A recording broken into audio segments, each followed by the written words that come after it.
In this podcast, Darrell West from Brookings Institute talk about the future of work, robots, AI, and automation. So stay tuned.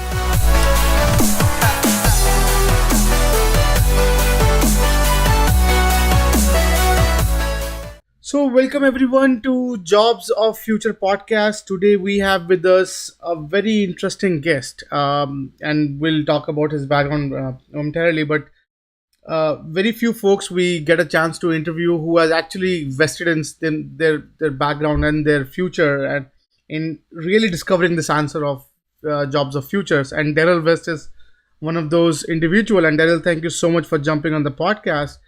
And a quick background that I can talk about Darrell. So Darrell is the VP of Governance Studies and Director of the Center for Technology Innovation at the Brookings Institute. Previously, he was the John Hazen White Professor of Political Science and Public Policy and Director of the Taubman Center for Public Policy at Brown University. His current research focuses on technology policy, the internet, digital media, healthcare, education, and privacy and security. The center that he directs examines a wide range of topics related to technology innovation, including technology policy, public sector innovation, legal and constitutional aspect of technology, digital media, social networking, health information technology, virtual education, green technology. Its mission is to identify key development in technology innovation, undertaking cutting-edge research, disseminate best practices broadly, inform policymaker at the local, state, and federal level about actions needed to improve innovation, and enhance the public's media's understanding of the importance of technology innovation. West is also the author of, he has written 23 books, and one of his recent book, The Future of Work, is out, I think 2 weeks back, Robots, AI, and Automation. And his past works includes how technology can transform education, the next wave using digital technology to further social and political innovation, and tons of interesting, great work. He's also the winner of American Political Science Association's Don K. Price Award for Best Book on the Technology, and the American Political Science Association's Doris Graber Award for Best Book on Political Communication. With that, thank you so much, Darrell, for coming to the podcast. Thank you. It's nice to be with you. I'm looking forward to the conversation. Beautiful. And by the way, impressive profile. I think it's when I was looking at your background, I was stunned by sort of how much research and how much sort of content you have published around this idea of jobs of future. So why don't you walk us through your background? Like I'm sure I'm not doing justice to sort of completing the whole background of yours. If you can walk our listeners and viewers through your background. Okay, yeah, I'm happy to do that. So I've been working for 10 years at the Brookings Institution, located in Washington, D.C. And prior to that, I spent 26 years teaching political science and public policy at Brown University. I've been working on technology policy for more than 20 years. I remember the time where I started to notice that governments were developing these things called websites, and they were starting to put reports online and contact information and starting to respond to consumers. And I thought that was a very interesting use of technology. So we put out a series of reports rating U.S. federal government websites on various dimensions of technology innovation, state government websites, urban websites, and then eventually we added a global comparison, kind of looking at how various countries around the world are using technology.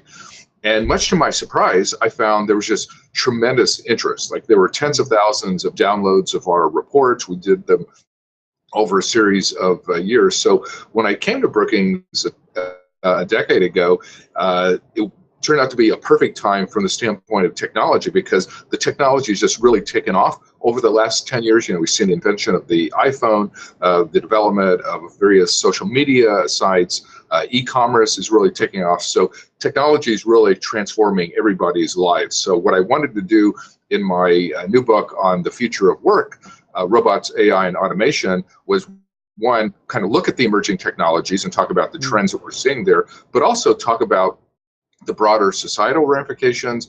What does it mean for the workplace?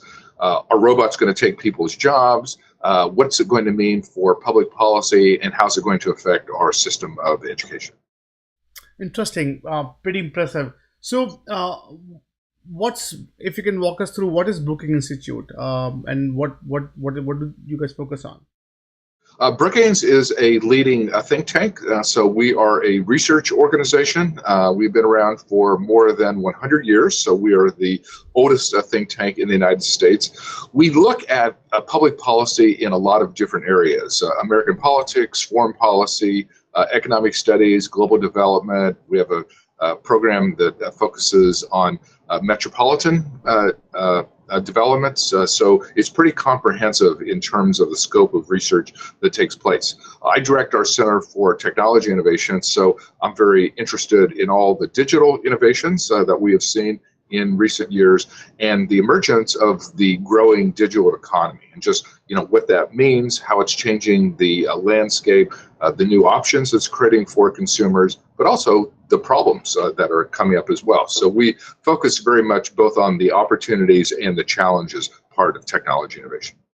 Interesting. And what brought you to this world of future of work? Like, if you can, because your background is in public policy, and then like, what brought you to this side of the aisle? Well, 3 years ago, I started a project on the impact of technology on workers' employment and public Hmm. policy. And we put out a paper, a Brookings paper on that topic. And the response was just overwhelming. Lots of interest, lots of downloads of the paper. People responded. They, wrote in with questions and concerns that they had about technology. So at that point, I thought, I should turn this paper into a book. And over the last 3 years, there have been lots of new developments, new technologies.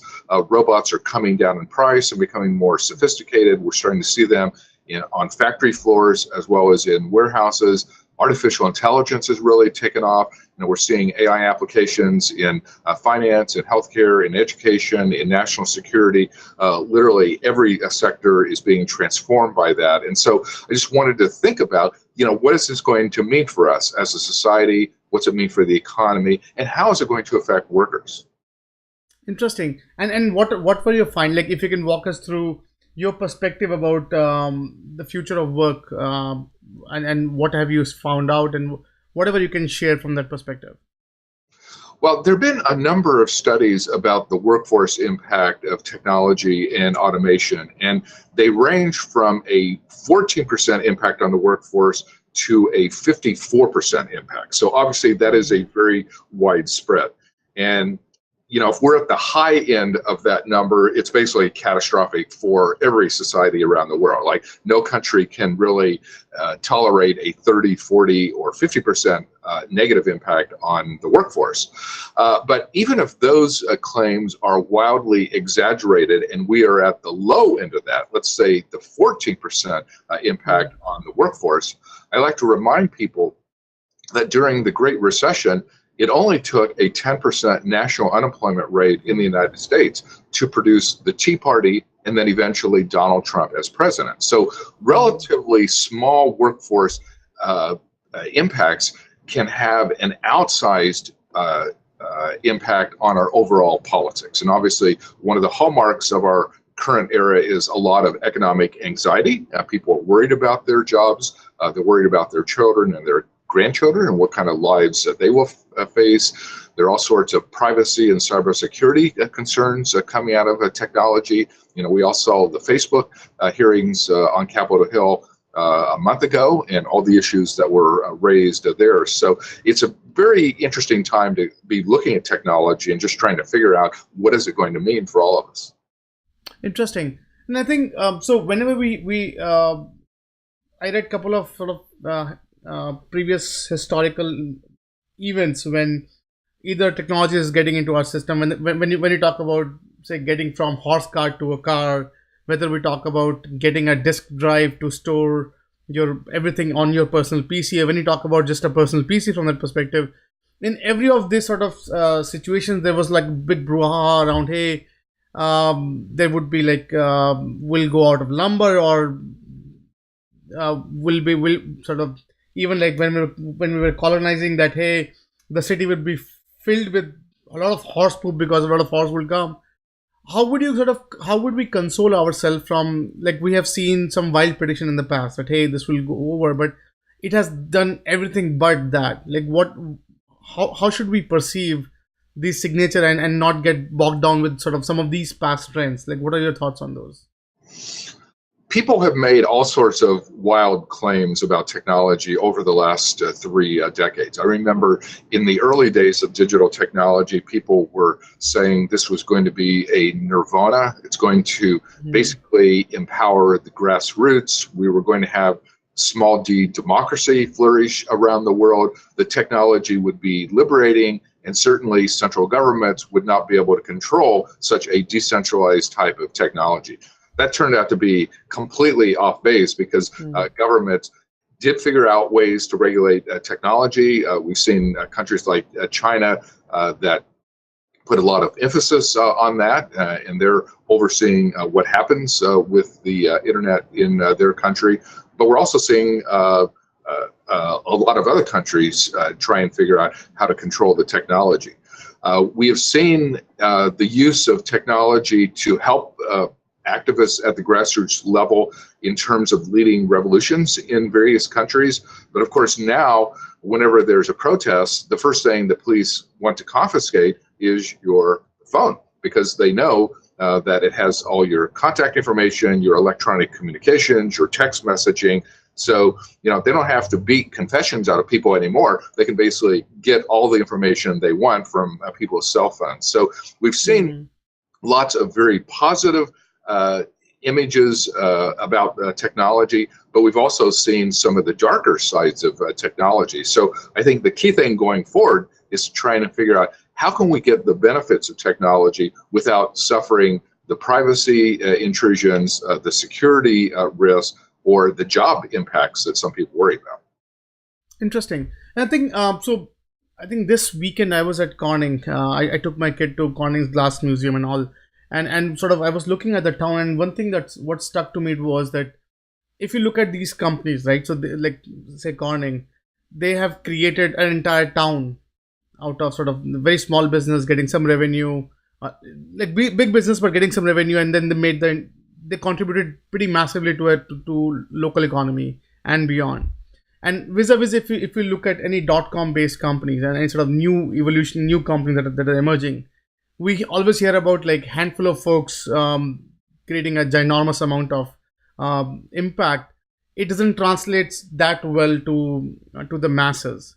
So from your vantage point, how is that a technology issue, or is that our perception of what business is nowadays issue? Like, more of a cultural has changed, that where I don't have to give back to the local economy that much. Like, what's your vantage point on that? Business is certainly moving towards e-commerce platforms, and digital applications are the big growth areas. I mean, we're seeing e-commerce take off. There have been estimates that a number of malls around the country are going to be closing just because Mm. people don't need physically to go to a mall anymore to purchase clothes or other consumer items. People prefer to do it through online platforms. So that's certainly having big ramifications in terms of local communities and how that is playing out. In the United States, our digital economy is growing almost a couple percentage points every year. So, if you Mm. kind of project that forward over the next decade, it's not going to be very long until we reach a point where the digital economy comprises about 25 to 30% of the overall economy. And so we're basically facing a transformation very similar to what we faced 100 years ago when the country moved from an agrarian to an industrial economy. It was a very difficult process. There was a lot of chaos. There was a lot of turmoil. Workers were trying to organize and unionize in order to meet the power of the big corporations of the day. It took several decades to actually work through all those issues, but eventually we had a series of economic and political reforms that helped us through that transition. So we developed Social Security, unemployment compensation, Mm. move towards mass education. In the United States, we did a constitutional amendment to add the income tax to the Constitution, and so that became a way to finance some of the new programs. There were a series of political reforms that made it possible to enact these policy measures. We expanded the electorate. Women earned the right to vote. We had direct election of senators. So there were lots of changes 100 years ago that allowed us to make that transition.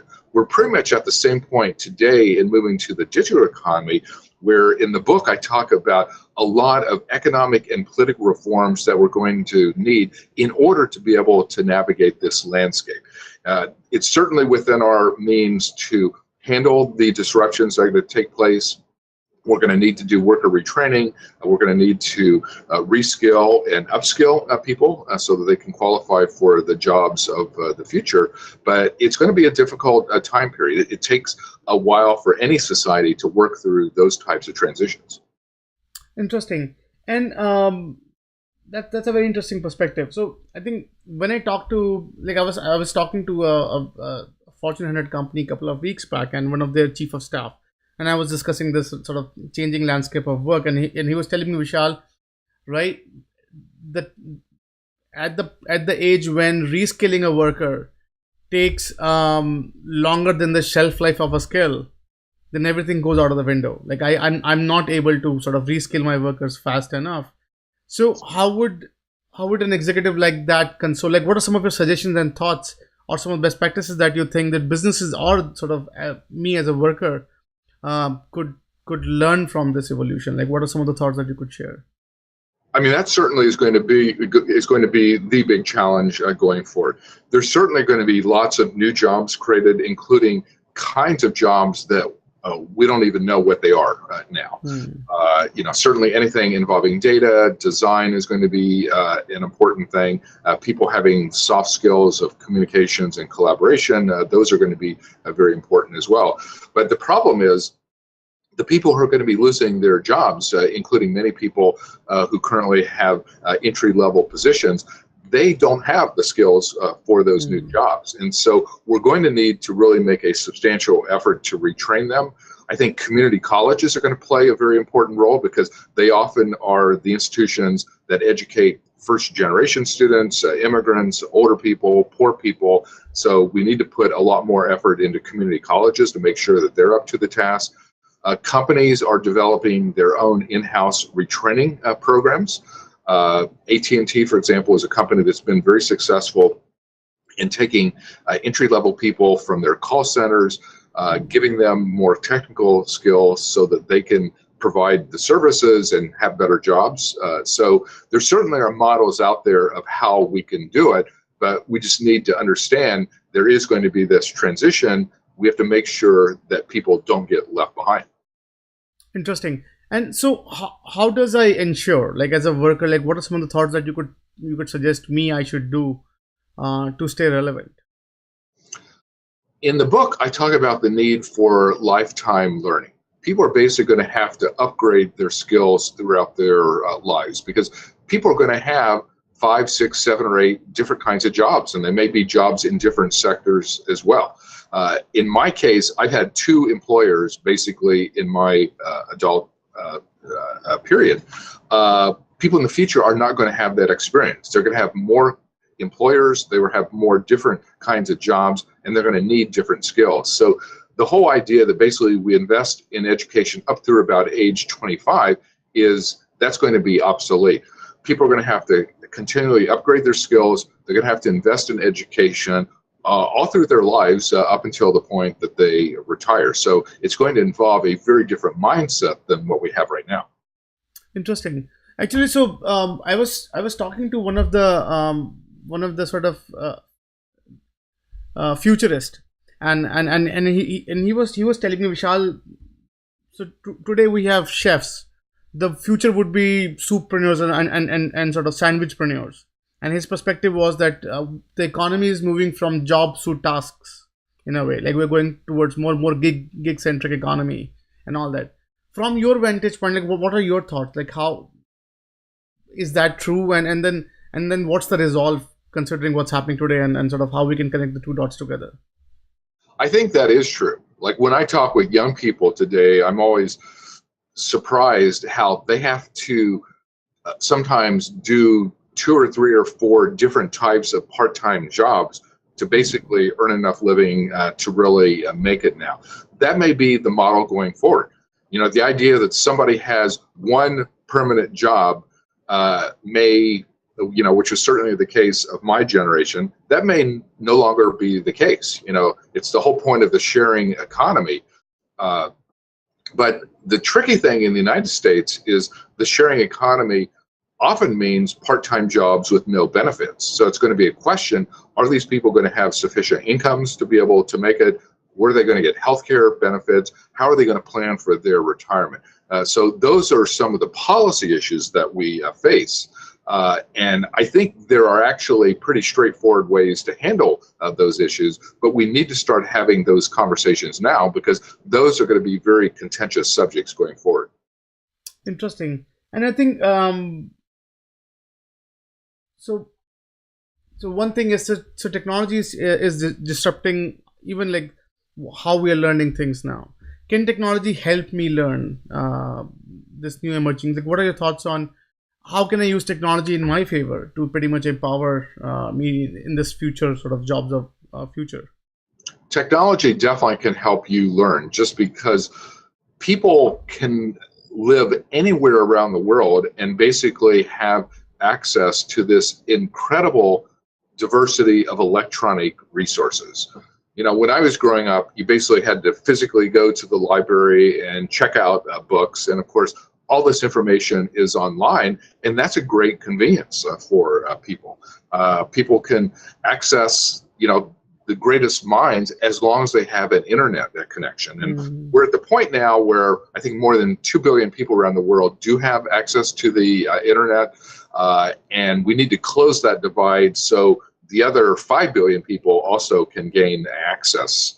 It's very important that they have that so that they can have access to all these electronic resources that are out there.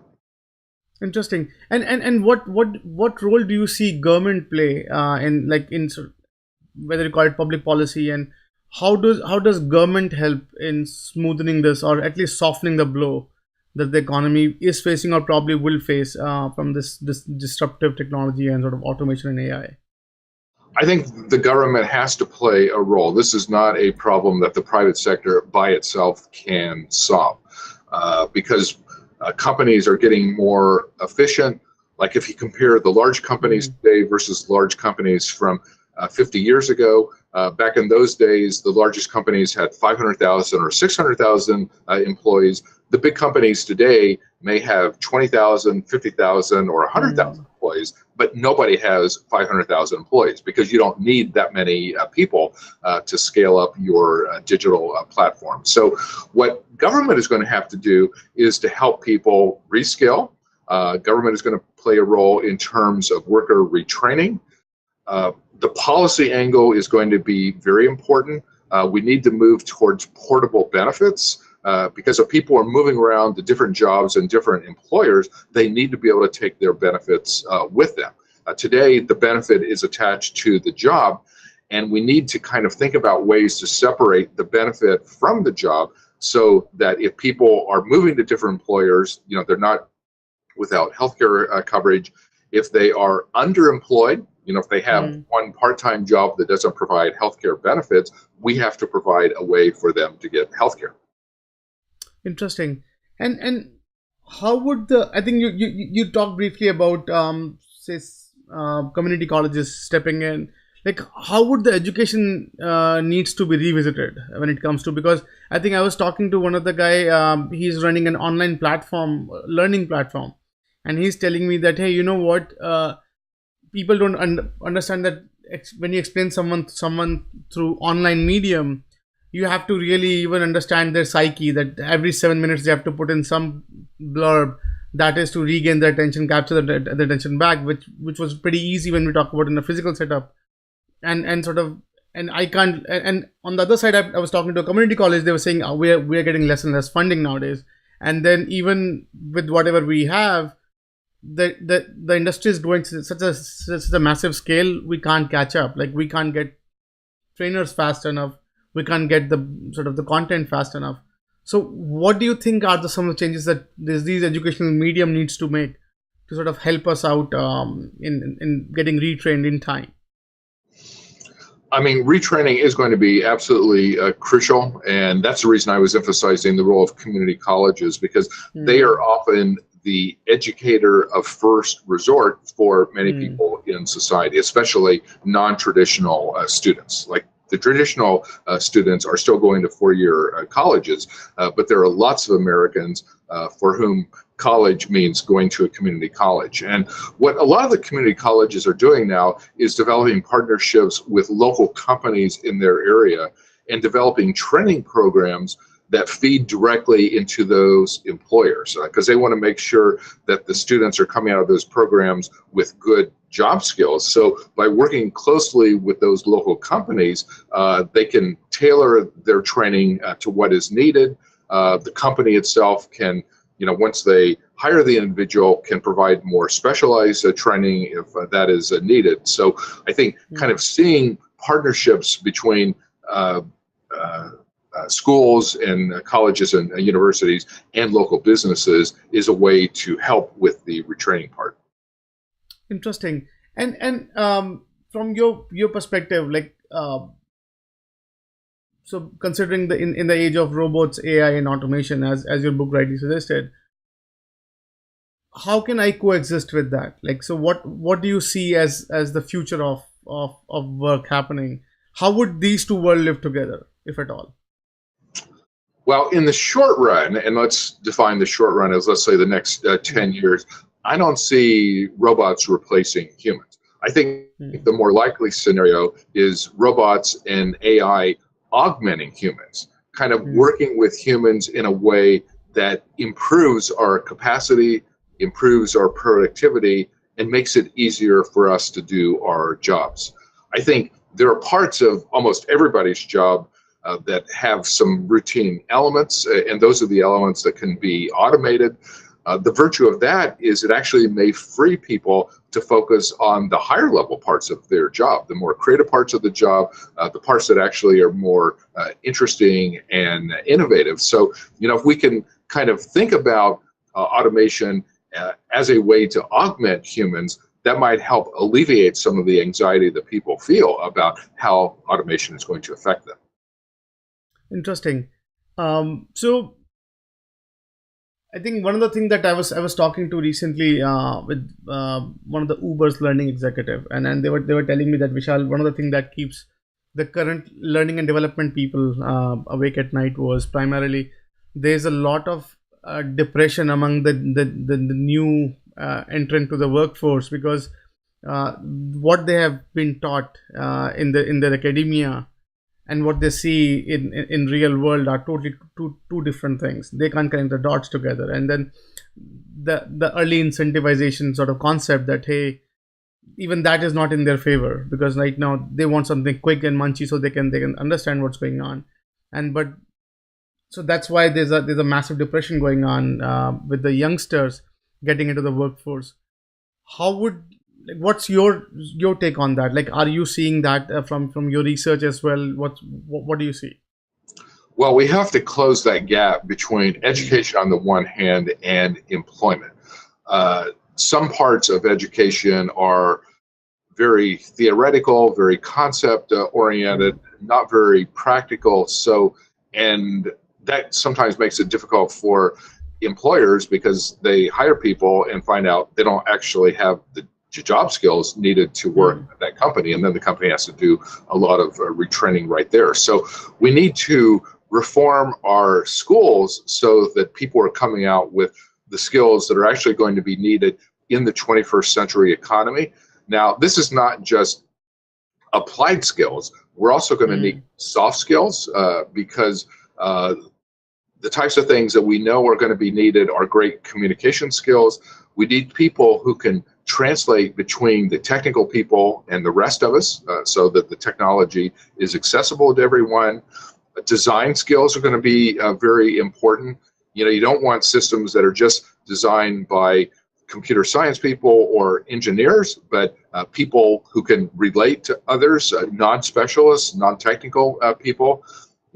Apple didn't always make the best products from a technical standpoint, but they actually did make the best products from a design standpoint. And that's one of the reasons their products are so popular these days. So the design element is going to be very important as we move into these new technologies, just to make sure that people can use them and they understand what is happening with them.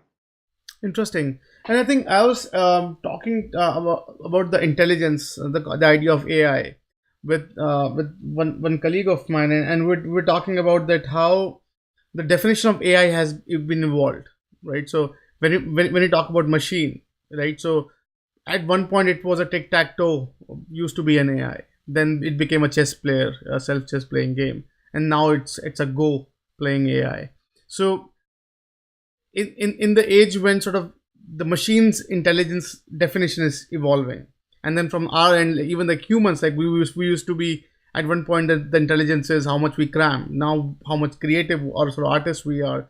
And so do you think from your vantage point that machine and human intelligence would be a totally different phenomenon itself, so they would be sort of, they would not be competing but complementing each other? So what's your thought on that?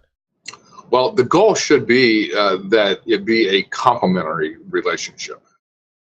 There are certain things the machines can do better than humans, but this does not mean that humans are going to be obsolete. Humans are still going to have the creativity, the ability to innovate, the ability to kind of take something that happened in one area and generalize it to another area.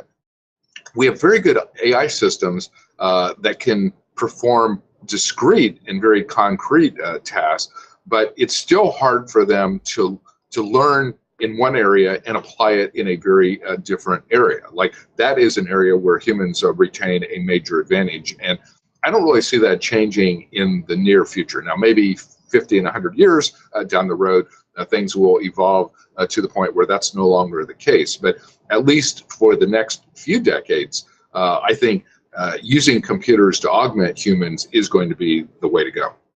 Interesting. And I think so. If I wear my business hat and if I'm talking to a business, right? So one thing I sort of capture from the conversation, like if I consider cost as one of the motive for me to grow, then obviously I would prefer automation. I would prefer sort of automating things, making it more operationally efficient, and sort of saving on my bottom line. On the other side, one thing that I'm missing out on is the creative edge. Every business has a business edge or business competitive edge, and that is primarily the art of the business. And the moment sort of I decide on the AI side, I somehow let go of that, those sort of discrete diverse opinion working together in sort of creating this hacks and creating this creative outcome that is helping my business. So what's your thought on that? That if I'm a business, which side should I adhere to? Like how should I resolve this idea between art versus like STEM as my business? I mean, I think the art of the business still is going to be very relevant, because that's the creative side of the business. That's the human side of the business. And when you think about businesses that are successful, they often get the art very well. And so even the technology companies that require, great technical sophistication in order to put the products up, they still cannot lose sight of the creative and artistic part of it, because you need technology that is accessible to people, that does the stuff that we want it to do. And so it has to augment humans in order to be most beneficial. Interesting. And so if I'm a business, like, is there any magic recipe for me that, hey, I should appreciate certain degree of sort of this intuitive or sort of this creative aspect of business, and certain degree of these AI and machines? Like, is there any, from your perspective, is there any best practice, or is there any sort of any stat that you could suggest me that I should keep an eye on when I'm thinking of my future or my business future? Well, AI systems are developing a learning capability. And so what they're doing is, they will kind of look at a number of different situations, and then they will start to learn out of that, and then start to apply that knowledge. So that is how the systems are getting better. Robots are actually coming down in price. People have told me that, you can actually get pretty sophisticated robots today in the range of $25,000 to $30,000. That's about the cost of an entry-level person in the United States. And so the cost differential between hiring the human versus ordering the robot has started to disappear. And of course, robots can work around the clock. They don't get sick. They don't complain about the heat or in the temperature. And so this is the thing that this is one of the reasons why we're seeing a pretty major advance in the use of robotics in the manufacturing sector, in warehouses, and in other areas as well. Interesting. And also, like, I was talking to this Department of Labor, one of the previous secretaries, one of their staff member, and we were discussing about this idea of that in Great Depression, one of the things that was golden was this unemployment office. So they created this office to support someone. They gave them barely enough incentive so they can sustain, and then they negotiate a price with businesses, give them some incentive, and make the connection happen. And they became that glue that connected this unemployment with some employment, and it stirred up the economy, and then rest is history. But I think his perspective was that nowadays people are working in their own isolation. Like I'm sitting alone in my own laptop. I'm not talking too much. Probably if I lost job, I'm depressed. I'm sad. I don't want to see any face who is having a job. In that mindset, sort of, they say we have a lot of government programs to support these individuals in some ways, but they have to reach to us. Like we cannot find these people somehow. What do you, like, from your vantage point, how do you see that resolve? Because I think depression did a great thing that, sure, they have tested this model, it worked. But right now we are a lot more online. Even like our DNA is now crude that we just are more on our cell phone than sort of talking to each other and going to these offices. How would you see that it would help the future generation getting this job? I mean, I think the technology is going to move in a more collaborative direction, because certainly the old model of people just sitting by themselves and engaging with the technology is already starting to go away. For example, in the gaming area, there are these massive online games involving hundreds or thousands of people, and it's a social activity. You're not just sitting at your own computer kind of in isolation by yourself, but you're part of a gaming community, and people love that. In South Korea, for example, it's incredibly popular. There actually are gaming offices where people go, and it's a major form of entertainment there. But I think the same thing applies in the workplace, that today's problems are interdisciplinary in nature. They're complicated. They're basically beyond the skills of any one person. You need to put together collaborative teams composed of people of differing backgrounds and with differing skills that can work together and solve problems that way. So I think technology increasingly is not going to be isolated, and it's not going to be isolating in the way that it deals with people, but it's going to bring people together to solve problems, because that's how we need to move forward. Interesting. And I think that reminds me of one of the sort of conversation I had with one of the Deloitte's executive on work, and he was telling me that, Vishal, in future, because of broadband, I think you also mentioned partly in a couple of minutes back, that because we have access to broadband, someone sitting at a village in Tuscany with a laptop would be able to contribute with safe cognitive abilities as a guy going to a Manhattan neighboring office.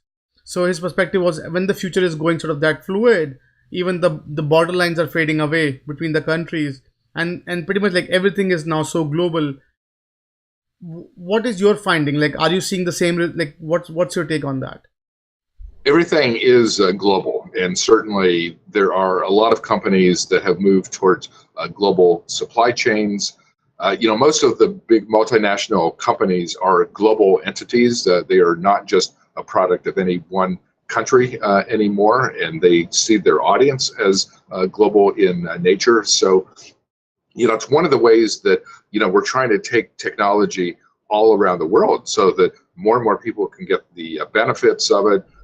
We don't want technology to exacerbate inequality and create greater differences between people.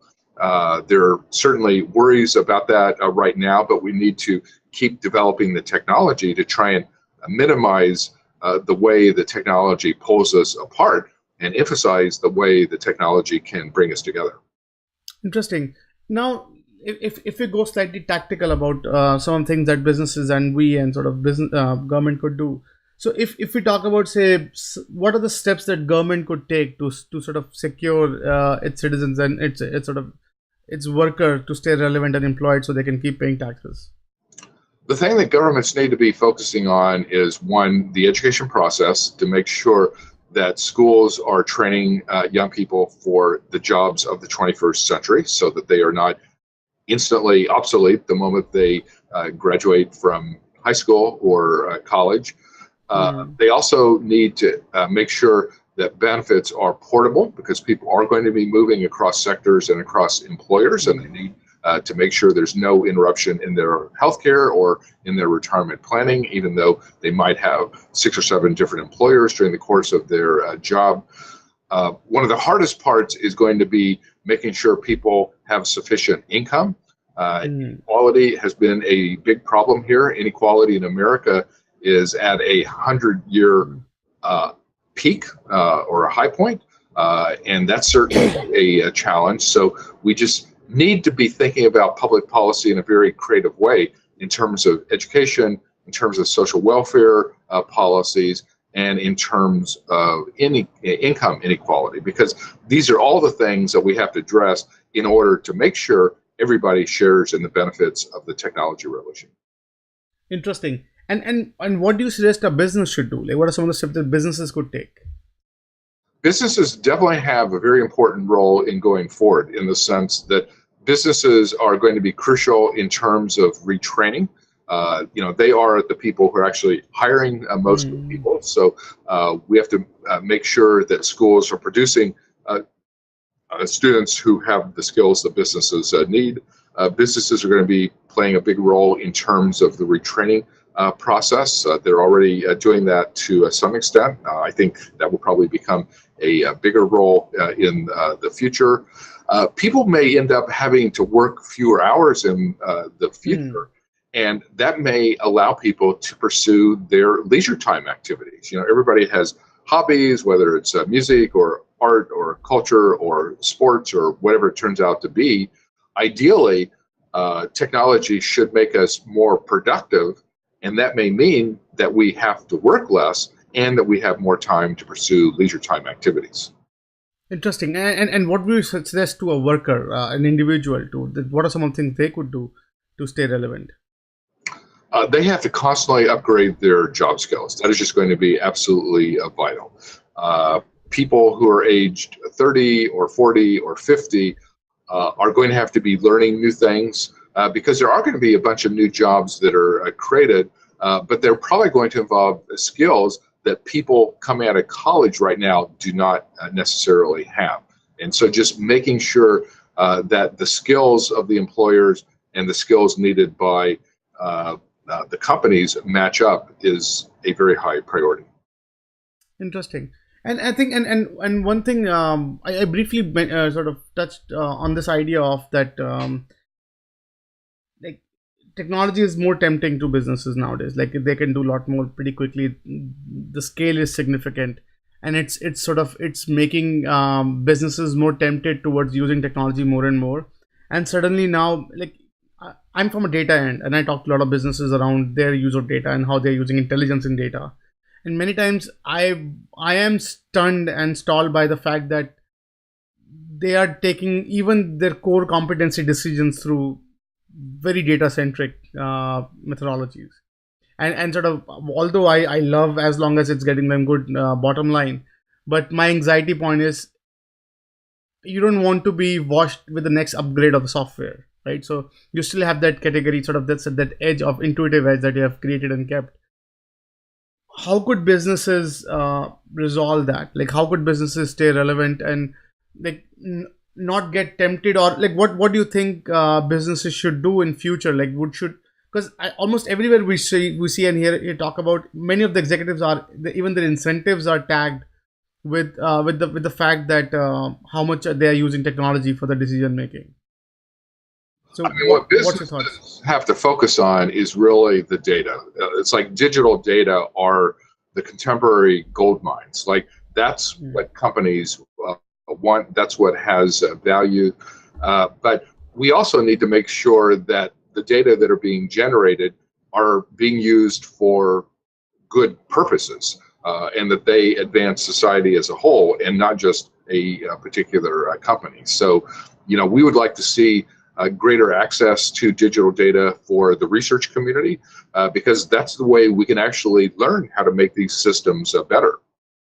When you think about areas like education and healthcare, there are lots of data there. In the technology area, it's harder to get open access data. Most of the data are mm. proprietary in nature. And so we just need to kind of figure out ways for one, businesses to generate the digital data that they can use, but also make sure that the information is being used in a way that advances society as a whole. Interesting. And now, so what's your take on the future of workplace? So we talked about work briefly. We talked about workers, how they would stay and stay relevant. What do you think about the workplace? Like, how is that shaping up in the future? Well, I think the future of work is going to vary a lot sector by sector. Finance, for example, is an area that is already seeing a lot of automation, and that is Mm, likely to accelerate even in the next few years. The restaurant business is going to be transformed by automation. I mean, sometimes when I go into restaurants now, they mm, hand me a tablet and I order from the tablet as opposed to from a mm, waiter or waitress. So that clearly is going to make a big difference. In the retail sector, Amazon is experimenting with stores without sales clerks. So basically, it has software that tracks the item that you put into mm. your shopping cart and automatically charges you for those items without you ever having to interact with a sales clerk. Uh, Autonomous vehicles are going to be hitting the road in the next 1 or 2 years. Certainly in the truck driving business, there are going to be a lot of autonomous vehicles. In the ride sharing business, the Ubers and the Lyfts, they are moving rapidly ahead. So those are the sectors that I think are going to see the greatest changes. Education and healthcare, on the other hand, tend to be slow adopters of technology innovation. That's true today. That's likely to continue to be the case over the next 5 years. So there will certainly be a technology impact in those areas, but it's likely to be slower and less profound than what we see in some other sectors. Interesting. And I think that's a very valid point. And I think you talked about autonomous trucks, and I think one thing that reminded me of a conversation about and this is I was talking to one of the executive at a staffing company, and his perspective was, so I was talking to them, hey, how people are getting retrained and retooled, like how frequently are you training someone for relevant skills and saving them from irrelevant ones? And his perspective was that many times folks realize after the fact that they're irrelevant, right? So most of the time, and I think one sort of story that narrates this all is, so I met this guy. He was given Employee of the Year award for 3 years or 4 years by a very reputed company, and he was a speech to text analytics guy.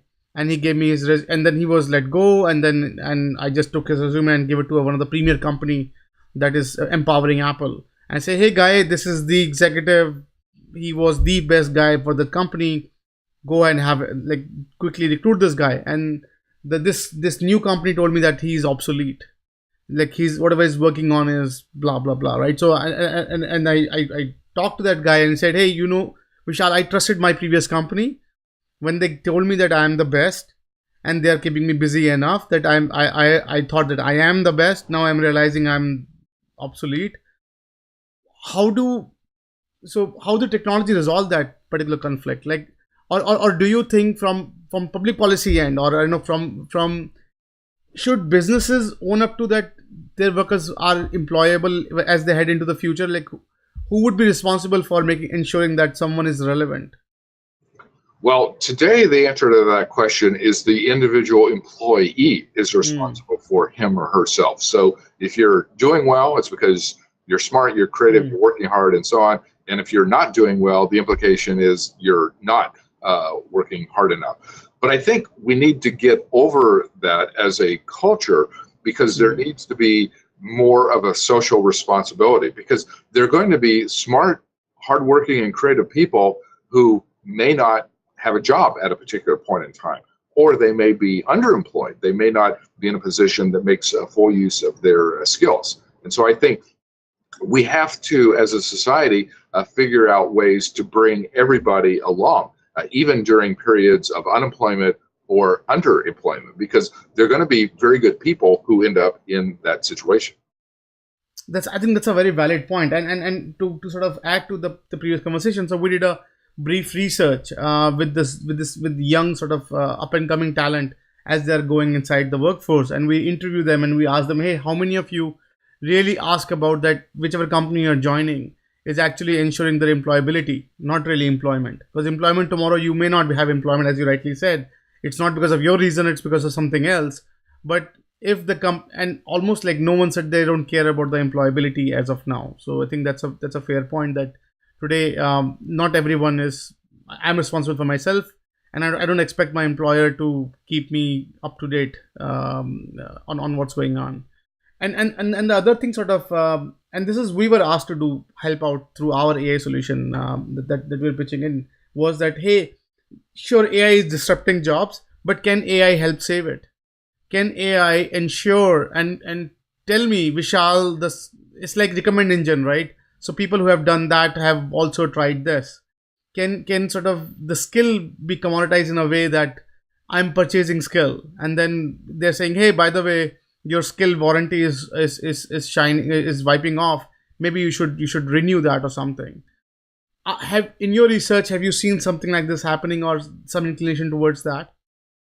I have seen that happening. And so, for example, in the AI area, AI is actually going to create a lot of jobs as well. So I was talking with Mm. someone the other day who's using AI to track elephant herds around the world, just to make sure Hmm. elephants aren't too endangered and become too scarce. So, they use AI to kind of track what's going on and what the potential threats are and so on. But in order for those systems to work, you have to train the AI system, which basically means somebody has to go through a bunch of satellite imagery and figure out what is an Hmm. elephant versus what is something else. It's a manual job. It's a little tedious, but it's a job that humans have to do in order to train the AI system. So that's an Interesting. example of a kind of work that actually involves pretty big numbers of people that are going to be needed in order for the AI systems to function the way we need them to function. Interesting. And how would a leader should sort of react to this? Like, if I'm a business leader, what would you want me to take away from this? Like, from your research and from the future of work, what should I learn? Leadership is going to require a lot of flexibility, because there's going to be a lot of uncertainty in the overall environment. The political system, the economic system, the world of trade, the world of international commerce. Like, there's just a lot of changes that are going to be taking place. And so, in all of these areas, leaders are going to have to keep their antenna up in a variety of different areas. The world is probably going to be less predictable going forward than it has been over the last 50 years. And so leaders are going to have to be able to spot trends that may develop very quickly, that have implications either for them or their employees or the companies as a whole. People need to develop probably a greater sense of tolerance for chaos and uncertainty, because the world going forward is likely to be more chaotic, not less chaotic. Interesting. And from your research, like, what are you hopeful about in future? Like, what do you really are hopeful, getting into this future? I'm basically a technology optimist, in the sense that I think Mm. there are amazing technologies that are coming to fruition these days. I think it is going to make our lives easier. My hope is that 20 and 30 years from now, people can basically work fewer hours, still earn a decent living, and have time to pursue their leisure time activities. And I believe that if we make the right policy choices now, we can actually end up I wouldn't necessarily call it a utopia, but something Mm. that where most people are better off than is the case today. But the flip side of that is my worry is that our governance is so poor today that we may not be able to enact the policy changes that are needed to help people through this 20 and 30-year transition period. And if that turns out the case, then we're more likely to end up in dystopia than utopia. Interesting. And how could we save ourselves from getting into that into dystopian view? Like, what are some of the thoughts? Well, the most important thing right now is just to recognize that technology innovation is accelerating. It's going to have Mm. massive consequences for society, for economy, and for governance. And we need to start the process today on how to handle that transition.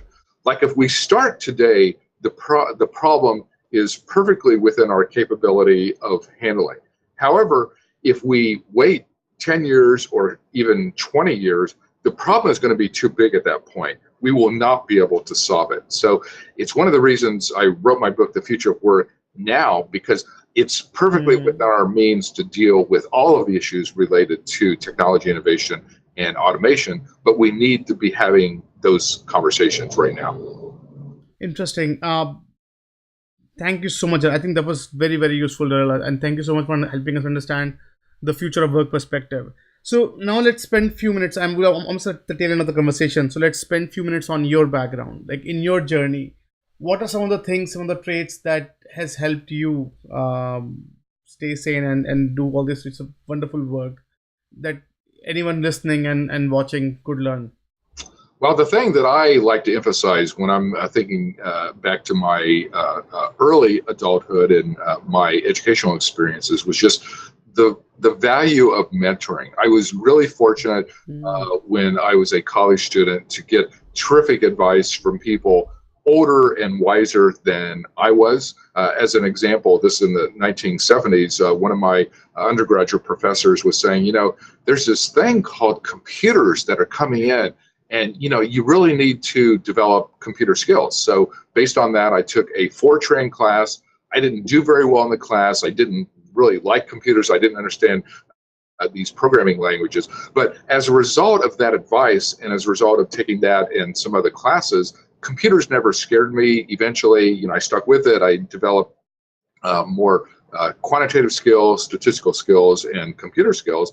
And it turned out to be very valuable and helpful for my career. So I think for young people, kind of finding those mentors who can help them navigate what is likely to be a very turbulent world will be very important, because when you're 18, 19, or 20 years old, it's really hard to figure those Mm. things out. That's a very, very, very valid point. So one more thing I ask all of our guests is to share one of their favorite read that they like and from your reading archives. Like, do you have any favorite read? One of the things I'm reading right now is Walter Isaacson's book on Albert Einstein. Very One of fascinating. the geniuses of 100 years ago who just had amazing insights into the universe and scientific phenomena. And it's a really great book because it shows the human side of Einstein. It actually was surprising to me how much difficulty Einstein had in his professional career for almost the first 10 or 15 years of his professional life. Like, he couldn't get a job. He tried very hard to get teaching jobs, and it was just very difficult. Even after he published the famous papers that revolutionized the world, it was still several years after that point before he finally, got a major teaching position, and then, went on to great success. But it's kind of an interesting lesson to learn that even a genius like Einstein had professional Mm. difficulty, but was able to be persistent and to overcome those obstacles. Fascinating book. I think I couldn't agree more. It's fascinating book. So thank you so much for suggesting that. So we're at the last but not the least section of our conversation. So um, if you want something that the viewer and listener should take away from the conversation, what would that be? Like, what would be a closing remark for anyone listening and watching, and worried about the future of work and how it's shaping out to be? I think the closing advice I would give people is just to be prepared for a wild ride over the next 10 and 20 years. When I was growing up, I was used to a lot more stability than I think is Mm, likely to be the case going forward. I just think we're in a period where there's going to be political instability, economic instability, and some instability in terms of the social system and the culture in general. There are a lot of changes taking place in the United States. There are changes taking place all around the world.